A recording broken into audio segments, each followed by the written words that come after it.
Welcome. You're listening to Love Doctor Radio with Dr. Ann Love. We interview the people that you want to hear, celebrities and cutting-edge authors. We discuss current events and controversial topics. Your radio love doctor is a therapist of the Love Clinic in Newport Beach, California. She was a professor of hematology and lectured cardiologists and emergency room physicians at various locations. She worked in the special chemistry and toxicology at Johns Hopkins University Graduate School of Public Health. And now, here is the host of Live with the Love Doctor, Dr. Ann Love. Hi, folks. You're looking at Live with the Love Doctor. I'm Dr. Ann Love, and I have with me as my co-hosts Lawrence Smith and Brooke Smith, also of the Love Clinic. Not married, same last name. Today, we're talking about, our topic is infidelity and cheating in a sexual society. I want to save you all out there because so many things happen. I mean, we are in a sexually charged, not only the industry, but just the world we live in today is really charged. There's like a sexual energy when you go to a movie, when you listen to music, you go into this little groove and everything. And sometimes things happen. And what we want to do, for you folks out there that are watching the show, or some of you might be listening on iTunes or whatever, we want to protect you because these things sneak in on you and you don't even know it. And there is such a hypnotic, like a love potion number 9 that comes on people that draws them in. And before they know it, they're in a situation. It's kind of like, the guy that takes that first hit off of a marijuana cigarette, and he doesn't know that when he took that hit, that 5 years later he's going to be a heroin addict. If he knew that, he would never take that first hit. So sometimes we just want to protect people, because there are even like occupational hazards. People who work in certain industries, and the industry is very sexually charged. I used to travel and in a hospital setting, but travel around I had 800 hospitals in my hospital group, and people would be with each other, and the next thing you know, you're in a hotel, it's right. Night, they've been working all day, it's a smoky room, you have a few drinks, and, but they didn't know that little good feeling that they had was going to end them where they were. Now, before we get going, I want to show you how easy and how mesmerizing and compelling and how strong that passion can be, that it can really take people somewhere where they're not expecting, and then the stakes can be high all the way up to the President of the United States. Roll that first and second clip, please. Why don't you have a seat? What do you want? Sit down. No. Sit down, Olivia. I am busy. I have a job. I have people who count on me. I don't have time to come running down to the White House at your beck and call like you're the only one who's important. Sitting down is not happening. So what do you want? You. Goodbye, Mr. President. Oh, come on! You do not summon me! You do not walk away from me!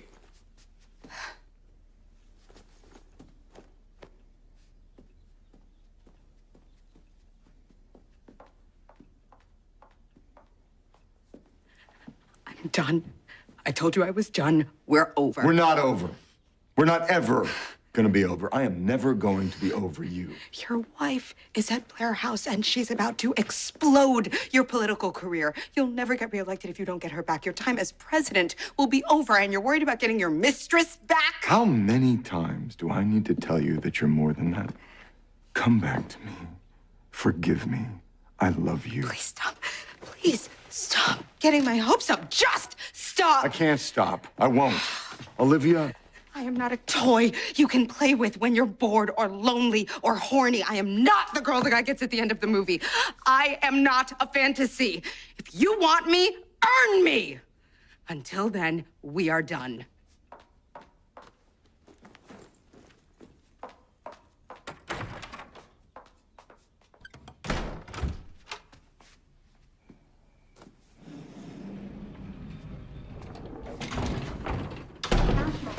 What is happening? What do you mean? Why are you here? Someone said something very wise to me today. Give the person you love whatever they want. So I am here to find out, what do you want? In 22 minutes, Melly's clock runs out. I know. She's going public tonight on primetime. In 22 minutes, Melly's going to go nuclear on you. You should be in your car heading down Pennsylvania Avenue to Blair House to repair your marriage, or calling her on the phone to repair your marriage. You should be doing something to repair your marriage, because if you don't, your chances for re-election Are very slim. And that's my problem, not yours. And frankly, I don't care. I am here to find out, what do you want? Do you want me? Or don't you? You don't care that the clock is running out. I'm gonna sit here and run out the clock with you. Does Cyrus know where you are? Maybe he can get Melly to give you an extension or something. Hang up the phone. Hang up the damn phone. You can't fix the fact that I love you. That I love you more than I love being president. I have told you that I'd give it all up for you again and again. And you know what I think? I think you don't believe me. I think you believe that I will never choose you. So this time, I'm fixing things. We are gonna sit here for the next 21 minutes. We're gonna sit here and the clock on my marriage is going to run out. We're gonna run it out together. You're gonna watch me run out this clock. You're gonna sit here with me and watch me choose you. You wouldn't. I would. I will, I'm going to. Sit with me. Sit with me, Liv. Sit with me and let's run out the clock. Sit with me and watch me choose you. Watch me earn you. Now, you've seen on the scene with Olivia Pope, and she's in a scene with the president. And at first, she stands up for her rights. She's like, you got to earn me. I'm not there for because you're horny or whatever. And one of the reasons we're doing this show is because if there's a situation where somebody cheats on their girlfriend, their boyfriend, their husband, their wife, their whoever it is, it doesn't mean that the wife or the boyfriend or the husband isn't beautiful and you're not attracted to them and you're not in love with them. These things happen.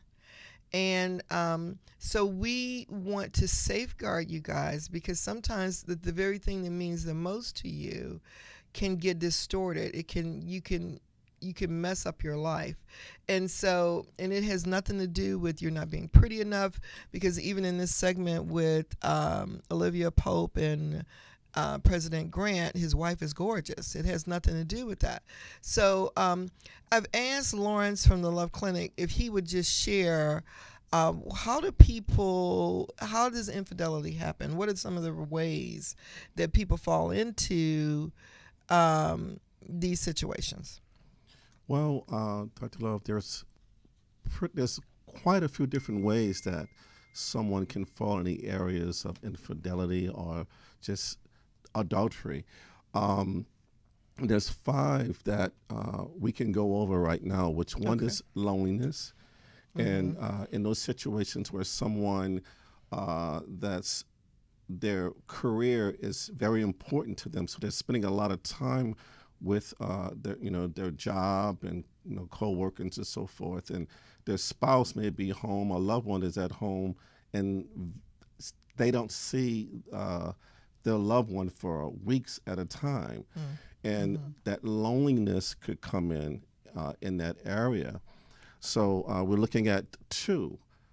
Communication barriers, where there may be areas that are not being talked about, things it's just unresolved issues, where it may be a communication thing where the husband or wife, boyfriend, girlfriend, what have you, in situations like that, one can't handle the other, how they're coming at them with the way they're communicating, and they just shut down, or they just don't want to tell the truth in certain situations.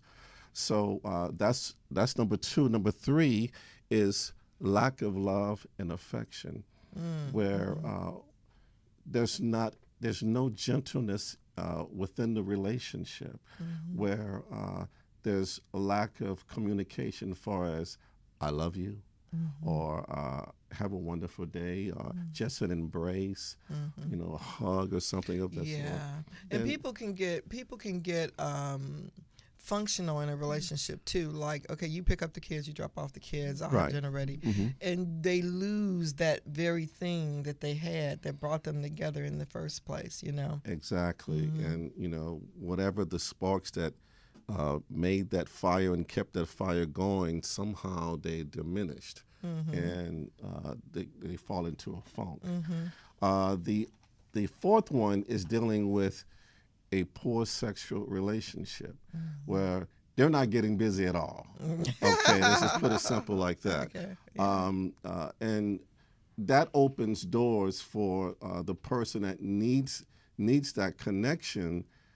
They start drifting off and looking for it in other places, looking for love in all the wrong places, looking for love. Okay. And we know where that's going. We all understand that. And the fifth one is just simply lack of intimacy, where there's not a sharing of each other's hearts with one another. There's not where you can just be, so to speak, just naked with one another. There's no secrets where you can just bare your soul with the other person. You believe in this person. You can trust him. You can share what's going on in your life. And when there's not that intimacy, there's a lack of trust that's there. There's a void that the person cannot fill. And if that intimacy isn't there, that leaves a door for someone else to step in and handle that. That's right. You see, and that's what, these situations you can go over and talk about for hours because there's so many variables in there where things could go wrong in a marriage because of the lack of communication, the lack of intimacy, the lack of just not connecting with your mate, period. So. You know what was coming up for me, too, in my former job, the setting was set, and I knew a lady, her husband worked in the oil industry, and he was assigned in London for a while, but his job was, he got these big contracts with these sheiks and different people, so he entertained them.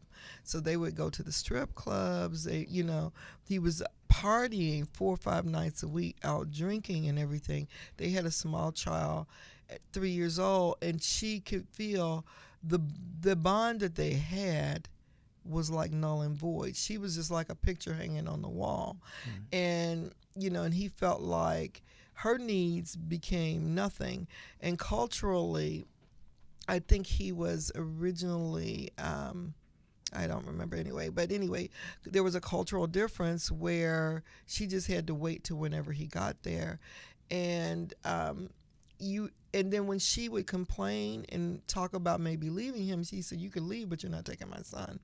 So she has to make a decision, and he had all the money because she was an artist and she married him, and he was making plenty of money. So one of the things I want to say to you guys out there, you have to decide what is more important, because sometimes people, their job, because it pays the mortgage and everything, weighs more than that relationship, and things get out of balance. There needs to be a hierarchy. You need to have some kind of spiritual life at the first, then your family, and then your job.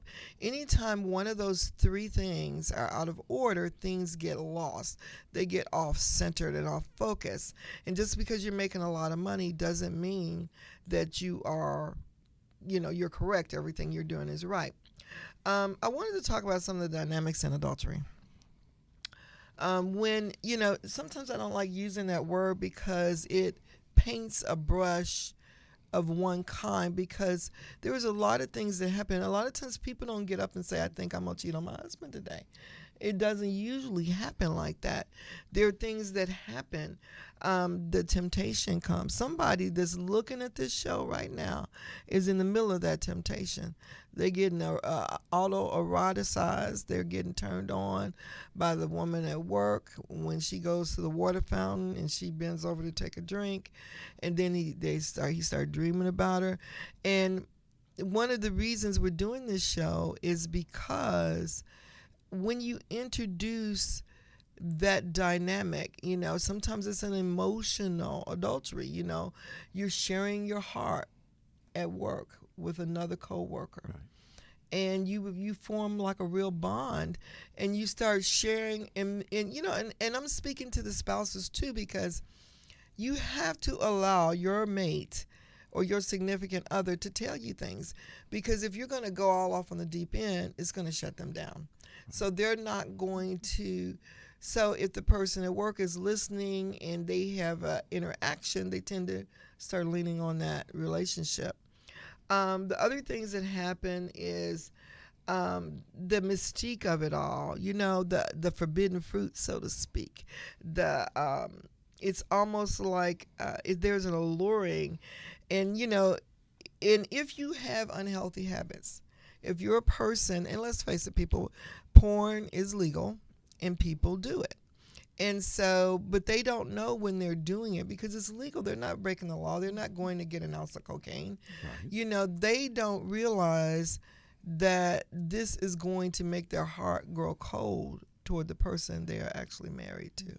Exactly. And I want to ask, and a lot of people use pornography to spice up their sex life.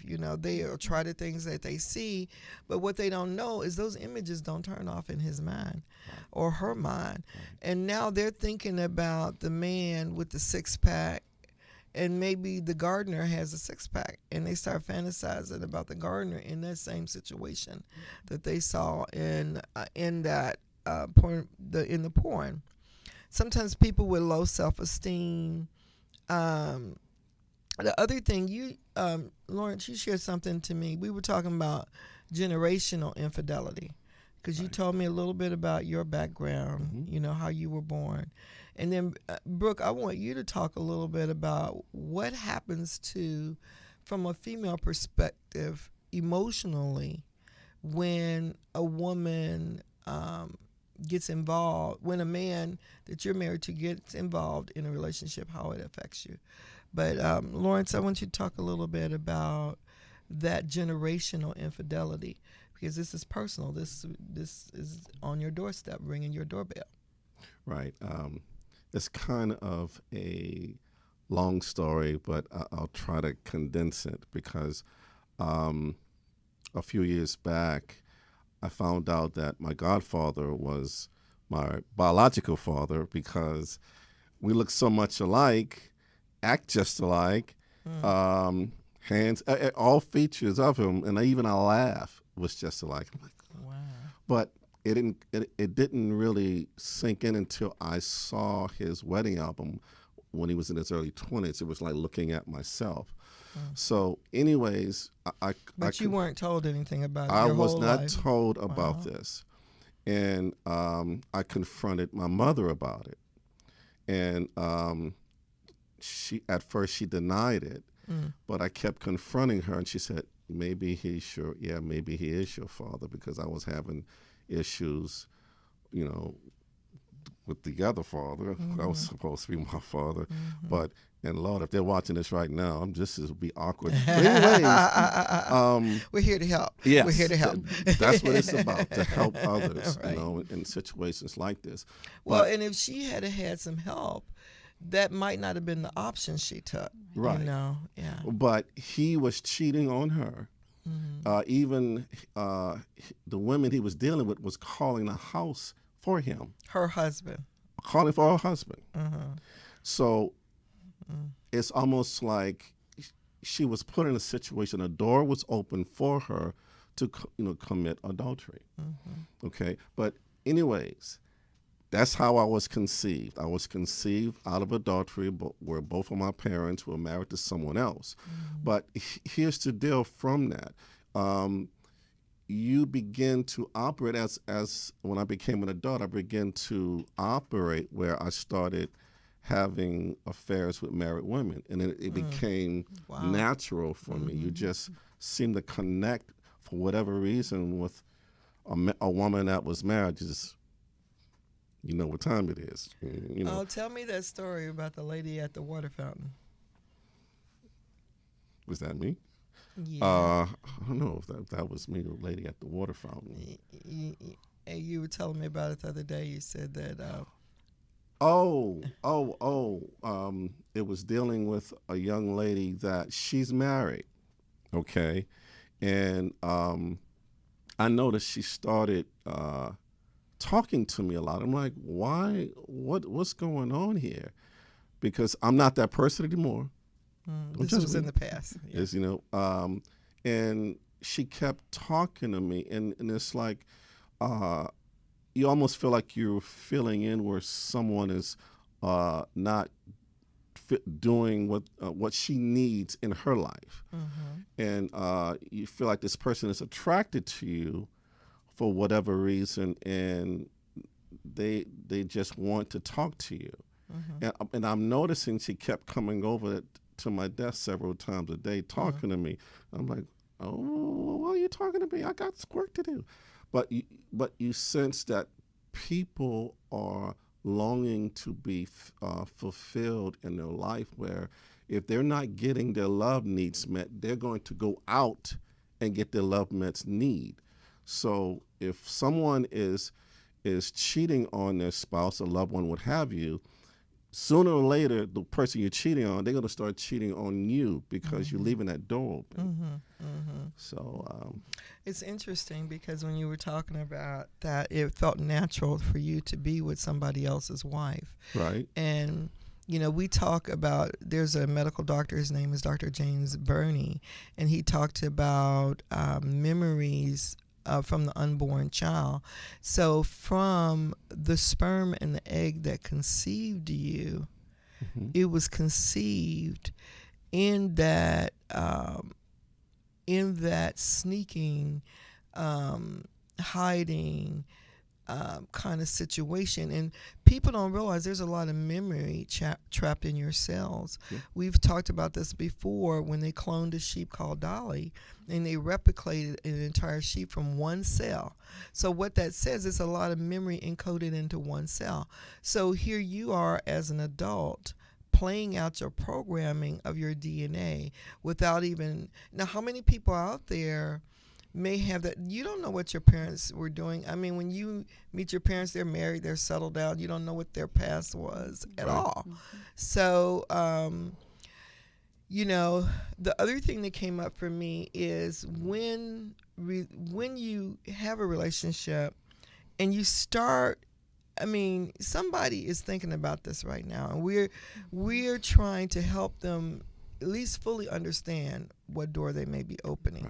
Because if they knew the cost, a lot of times, you know, and we're going to give some solutions too at the end of our show today. But the lies, the deception, the sneaking.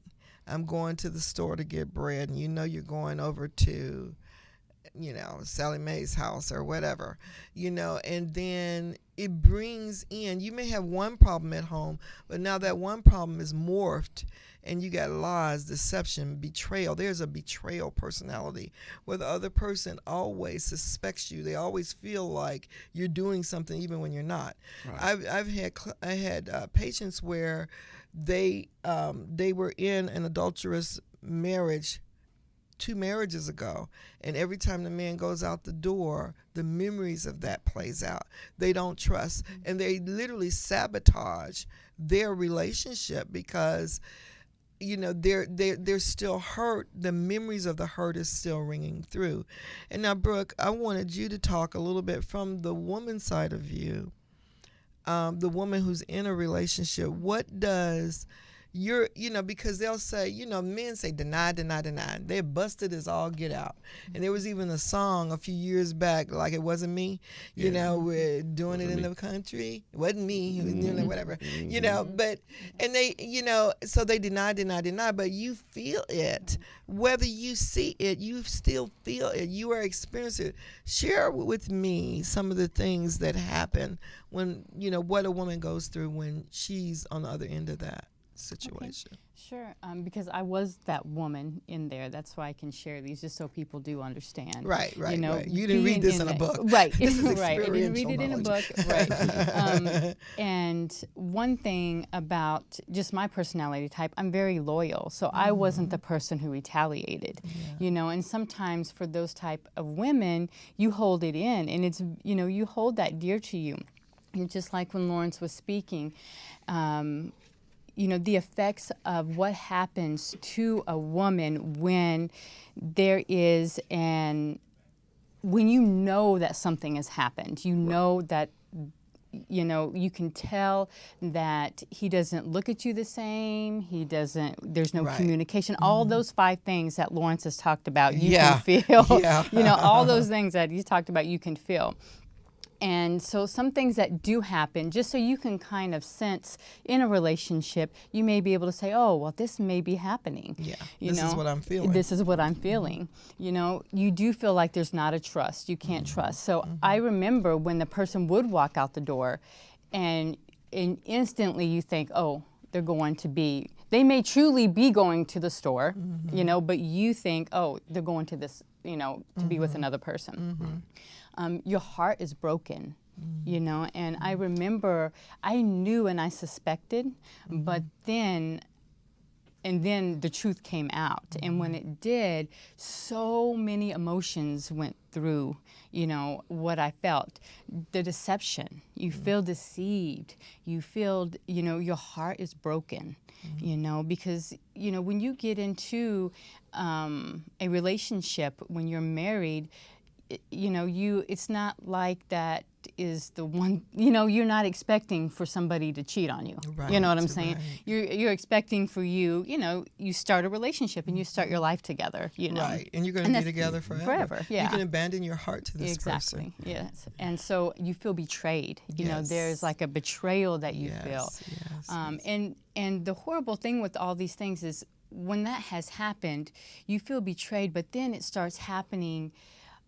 It may, you may have had an adulterous situation happen in your marriage, but then you feel that when you go into the workplace, and then you become not able to operate as as you normally would. You may be a strong woman, or you may be able to, to hold your own, but when something like this happens, you feel broken and you feel not able to function properly. So there's a dysfunction that happens. Yeah, a lot of times women and men, because there are women that cheat too, happens. that Exactly. they feel not pretty enough or not handsome enough, or their chest isn't big enough, their legs aren't long enough, their eyelashes aren't curled enough, whatever, and you start operating out of timidity and insecurity as well. Go ahead. Exactly. You feel, you lose your identity. You can lose your identity in that, and it's shattered. So you become shattered. Emotionally, you become vulnerable as well. And I think that happens because you feel hopeless and helpless. Like there's nothing you can do. You'll never be able to trust anybody again, especially if it is the opposite sex. And sometimes, it goes into, other relationships, You may start to lean on your children more, and that's when those relationships become dysfunctional, Right. In areas like that. You feel controlled by it, cheated, manipulated. There's so many different, you feel naive also, going through those things because you're like, I should have known, even though you did know, I should have known earlier. You know what happens too? You don't trust your instincts, Right. because your gut, and women have that intuition, women's intuition, and sometimes men too, like they'll come home and they start, looking around. Like I had one of my clients, he actually told me, he said, he walked in and he could tell something happened in his house. And he went in the bathroom, he saw the condom pack, not the pack. The guy took the pack, but the used condom was in there. And now that's a fire. Yeah, I mean, no, you can't lie about it, Right. I mean, it's there, Evidence, the truth right. is there. Wasn't me. Yeah, it wasn't Right. me. You can't say that because he's like, and so one of the reasons we're doing this show is because when you give yourself emotionally to somebody, you become vulnerable to. The only way to love is to be vulnerable. You give your heart, your soul, your being into this person, and if that person, number one, sometimes people are not even as committed as you are in the relationship. They're not.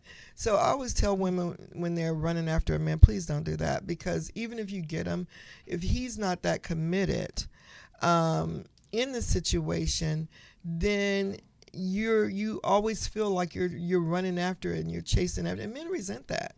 They don't like to feel caught or trapped, and it causes them to cheat as well. Not that I'm justifying it, but I'm just saying it happens.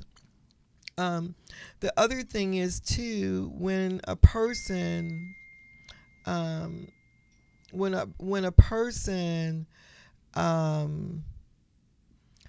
is in that relationship and their trust is violated, and when you start feeling like you got to check their phone and you start checking the credit card receipts and everything, it's something happening to you on the inside, because now you feel violated, and then there's an anger that comes. And sometimes I've even had different patients where they're no longer in that marriage, but the anger never got resolved, because a lot of times people, they just go into a rebound relationship, or they haven't gotten healed from the first thing. So now it could be years later, but the anger comes. And we were talking the other day, Lawrence, about there are reflex responses. And you shared, now this has been many years ago, but you were sharing with me what happened in a relationship and what your response was. It wasn't even you. So, we're trying to save you guys, because it's a hypersexual society. It's on the TV, it's in the music, it's on the text. I mean, people are sexing each other. It's everywhere, and there's no defenses for this. You can be, nobody says, well, I think I'm going to do this today. Now, sometimes you get with a person, because and we're going to come to because I want you to share that scenario. Sure. But what was coming up for me was, I've had female clients, and they were a little hottie. You know how you see these young girls and they get that hypersexualized personality as a teenager. They learn how to turn people on, and they wear the itty bitty, itsy bitsy polka dot bikini, and they learn how to stimulate that response from a man. Well, there's an adrenaline rush from that response. And sometimes I've had a woman who was in her 50s. She's still a very good looking woman, size 5, really shapely and everything, but she gets turned on from turning men on. Yeah. So she's got a good husband, he's faithful, brings his check home, blah blah blah. And I said, you know what, you playing with fire. And she's like, I haven't done anything. You know what, we got a caller coming in, and they're telling me that this is a woman that was in an adultery situation. Go ahead and put that call through, please. Hi, you're on the air. You're live with the Love Doctor. This is Dr. Ann Love. Yes, I'm calling to respond. Basically, I wanted to talk to those people who may be in the situation of making a similar decision with regards to having an affair. Mm-hmm. Okay. And in my own life,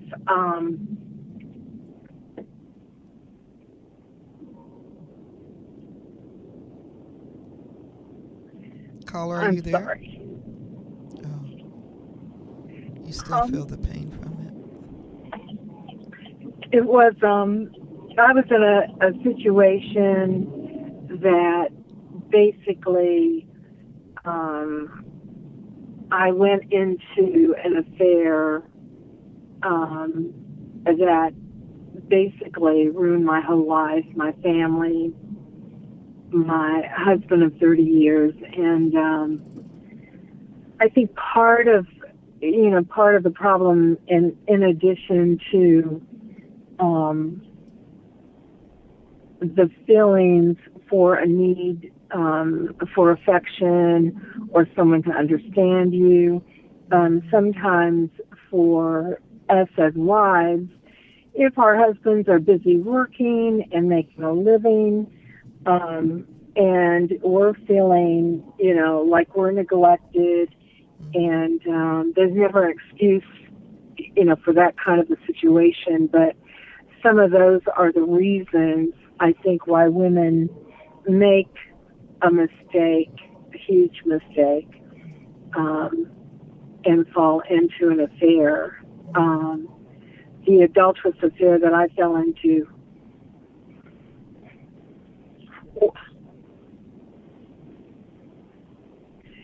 I'm sorry. It's okay. It's okay. It's been 7 years, but it's still difficult to talk about. But I really want to talk about it because I want to share with women who are tempted to think that this is a solution. I want to let them know that it devastates. It devastates everyone, and especially your family.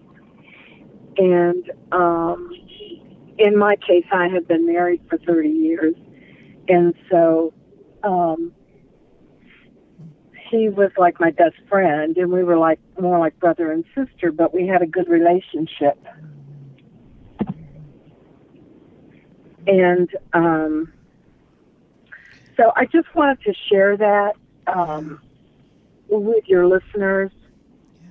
And well, we appreciate your call because people are vulnerable, they're susceptible, and sometimes a person can be married to a person that's more of an intellectual type, or they're a workaholic, and they get their needs met differently. And a woman could be reaching out and say, I need you to talk to me, I need you to we need to do things together. We don't do things together. And if you're getting comments like that from your spouse, those are red flags. Those are warning signs that there needs to be an intervention. Go back to the things that you were doing when you first met, because people think because they're okay, the other person is okay. And sometimes the other person is not okay. I do want to give some solutions also, and we're going to come back to Lawrence so he can tell what happens, because anger is a big part of this. When somebody, even the person that may have been responsible for the breakup, sometimes they're angry because they didn't want this. They didn't want these 12, like she said, the caller said it's been 7 years, and her marriage is broken up, and, if she can undo it, she would. And a lot of times people don't see that 7 years down the road. It's just in the moment. Nobody's paying attention to me. Nobody tells me I'm pretty. The guy strokes your hair or holds your hand, whatever the case might be. I want to give you some solutions. If you're working with people, keep your conversations out of the sexual area. So many people think they think it's okay to joke, and it's okay. We're not doing anything, but you can get into an emotionally bonding relationship that fulfills you more than the relationship at home.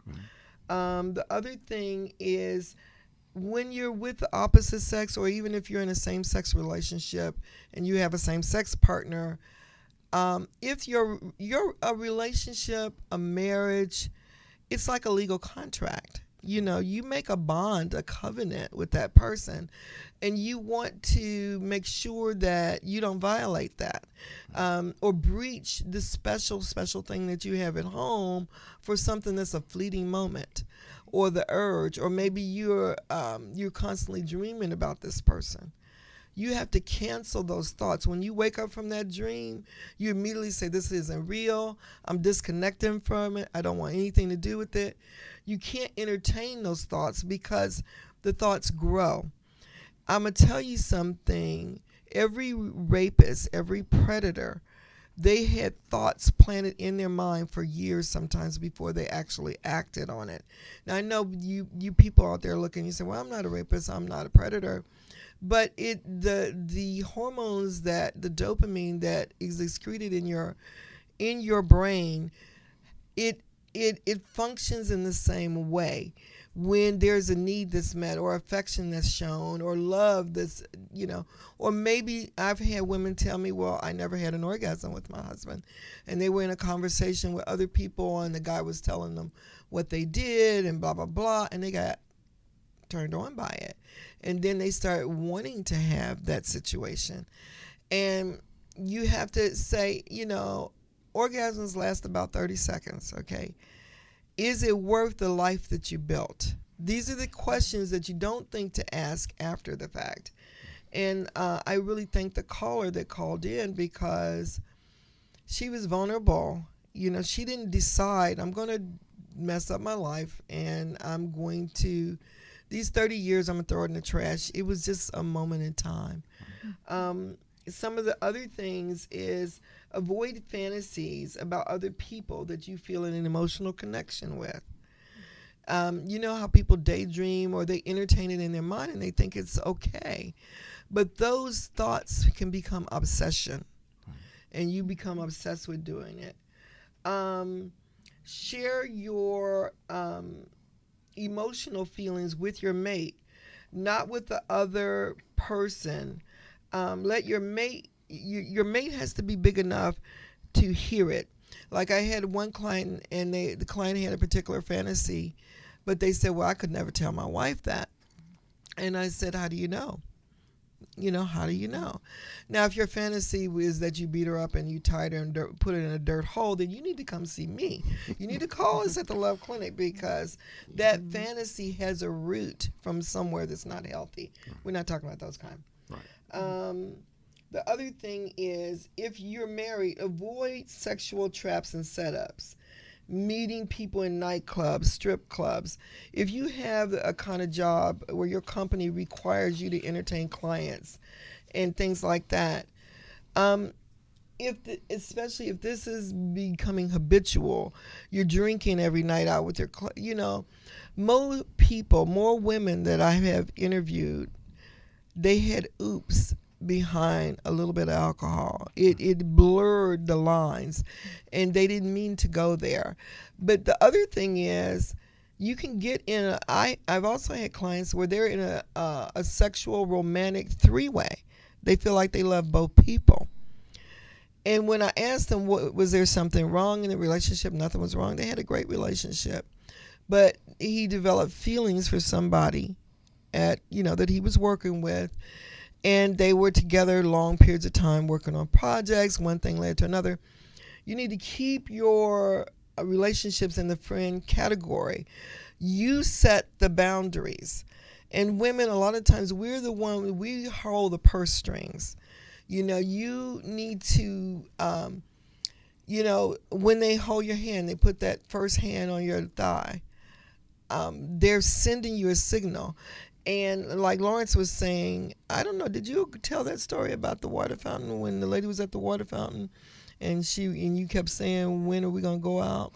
Oh, no, that's at the copier. Okay. Not the water fountain. Okay, no, please share that story. Oh, well, now, I'm not this guy anymore, but back in the day, I worked graveyard with this young lady who worked at a hotel. So you can imagine things happen at night. Oh, Lord, hotel. In the wee hours. So, anyways, she was married. I knew she was married, but she's a very beautiful young lady. And she'll be at the copy, and I go, so, when we going out? She's like, I'm not going out with you. I'm married. I said, so bring your husband. What's the problem? Yeah, right. She just laughed, and I said, you're laughing. That means you want to go out. And she said, no. And next night I see her at work. She said, when are we, I asked her, when we're going out? She said, well, I'm not going anywhere with you. I said, yes, you are. You are going out with me. Nope.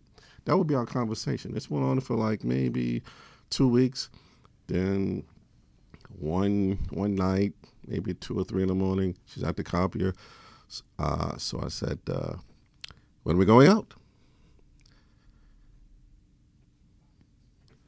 And she looked at me and said, okay, we can go out after work. I was like, what? Like jackpot. Ding, ding, ding, ding, ding. So from there, we started going out, and come to find out, she was angry with her husband. He had left the door open where she knew he was cheating. So, guys, I can tell you this: if you're cheating, and because sooner or later you can be perfect with it only for so long, but it's a setup for you to fail. And when you're operating in infidelity. So what ended up happening, we ended up having a relationship because she was angry with her husband for what he was doing. So I was like, the other guy that was handling the business, if you know what I mean. And this went on for some time. But, you realize, I begin to realize in situations like that could happen to me. So you think about what can you do to better your situation, because she wasn't happy in her marriage, married with children, And I want to talk a little bit about anger too, because angry, when people are angry, that rage plays out in different ways, and sometimes people, they'll carry that rage and that anger for years, and it'll destroy their other relationships. And if you're watching this show and you're already in trouble, you're saying, I got about 5 or 6 of those things going on, or I'm really being pulled and I don't think I can stop it, or I'm already in a relationship and I don't want to mess up my marriage, but I can't stop. I don't know what to do. I'm dreaming about him. I'm thinking about him all the time. I want this, and I know this is going to hurt my kids and everything. You need to call the clinic, 949-903-8297. We're here to help. There's no judgment, because nobody sets out in the morning and says, I think I want to destroy my life today, or I want to break this bond that I have. And just really quickly, can you tell me about that situation? You had a situation where something happened to you and you got angry, and you were telling me you grabbed the person around their neck. All right, don't judge me, guys. Don't judge him. He's grown from this. He's learned what to do. Briefly, I'll just put it this way: the girl I was dating, she was having an affair with a married man, and her wife would call the house, and she would ask me, where is your girlfriend? I said, well, she's not here. She's not here. And she said, I know where she is. She's with my husband. So I end up she told me, hey, I can tell you where she is right now with him. So she gave me the information. I drove there, and sure enough, her car was there. And when she came back home, I was waiting for her. So I said, so where were you? She said, well, I was at an Amway meeting. I said, no, you were not. You were with this guy, because his wife called me and told me that's where you were. She said, that wasn't me. and she emphatically denied it time and time again. That wasn't me. That wasn't me. And then I got close to her and I said, why are you lying? I don't get this. And she swung to hit at me. Before I knew it, my hands went around her throat. And I didn't know there was such a thing as a death grip. I didn't know. I had blacked out. My hands were around her throat. I was squeezing the life out of this girl. Now, this is not pleasurable to talk about, but if this could help someone, you do not want, in situations like this, walk away, because my hands were around her and she was hitting me and I didn't feel a lick. I don't remember. I blacked out. Well, my hands were tight around her neck, and she was, I can't breathe. And I realized she was falling to the floor. I could feel her weight And I looked at her and I let go. And I told her I was sorry. And I was so apologetic, but the relationship was over. You know, I wanted it to be over because there was something wrong with me. That never happened to me before. So you don't know in these heated moments what could happen. So it's best in situations like that to just walk away. Right. And I just want to add that your general personality is not violent at all. No. It was in that situation, you know, it's like a reflex action. Right. And that reflex said, this is the solution. And before you know it, I mean, there are people who are in prison right now because that wasn't them, but that rage took over and that anger. Were you going to share something? Okay. Now, we're here at the Love Clinic, and we know that this stuff happens, and it happens innocently a lot of the times, but the effects are not innocent. And we want to save you. We want to, that ambience, that atmosphere that you're in, and, you know, maybe you work in an environment that is a very, very romantic setting, and you're being drawn in. There are ways, there are defense mechanisms that we can give you, and we just don't want you to be hurt. We are here to help protect you. There's no judgment. I don't care if you've been in an affair every week of your life, but you finally said, okay, I don't want this, but I don't know how to stop. There's sexual addictions. There's sometimes people, they're jonesing, but we're here to help you. You can go to our website, theloveclinic.org, or call our clinic line at the Love Clinic. Just know that there's no judgment.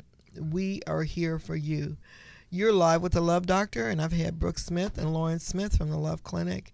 And look for our show on Facebook, iTunes, Channel 18. We're here to protect you. So call the Love Doctor and look for our show next week.